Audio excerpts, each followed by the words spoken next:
এইটা হলো বারমুদা ম্যাপের একমাত্র আন্তর্জাতিক বিমানবন্দর। এখানকার কন্ট্রোল টাওয়ারগুলোর মধ্যে এই কন্ট্রোল টাওয়ারটা সব থেকে ভুতুড়ে এন্ড সব থেকে রহস্যময় একটা কন্ট্রোল টাওয়ার। এই টাওয়ারটা প্রায় 1 যুগ ধরে পরিত্যক্ত, তাও এই টাওয়ারের রাডার সিস্টেম এখনো অটোমেটিকলি ঘুরতেছে। কিভাবে সম্ভব এইটা আমিও ঠিক বুঝতে পারতেছি না। এই টাওয়ারের একবারে উপরে কিছু জানলা দেখতে পাচ্ছি, মনে হচ্ছে জানলার পিছনে অনেক বড় একটা রুম রয়েছে এন্ড ওই রুমের মধ্যে এখনো কাউকে আটকে রাখা হয়েছে। একটু গভীরভাবে খেয়াল করলে আপনি কিন্তু কান্নার শব্দ শুনতে পাবেন। শুনতে পাচ্ছেন কি কান্নার শব্দ?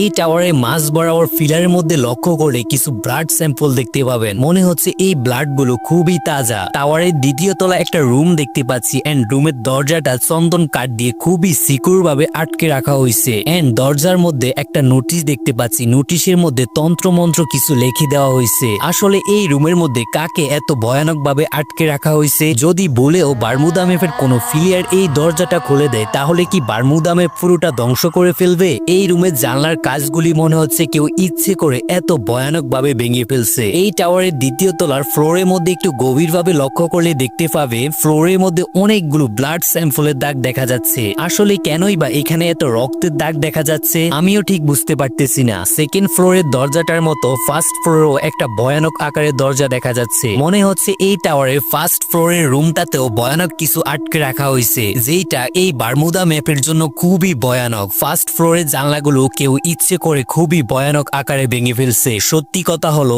এই টাওয়ারটা মৃত হলো, বাস্তবে এই টাওয়ার খুবই জীবিত। আমার মনে হচ্ছে এই টাওয়ারের মধ্যে আরো অনেক রহস্য লুকিয়ে আছে। এই রহস্য একমাত্র শুধু গেইনা ছাড়া আর কেউই জানবে না।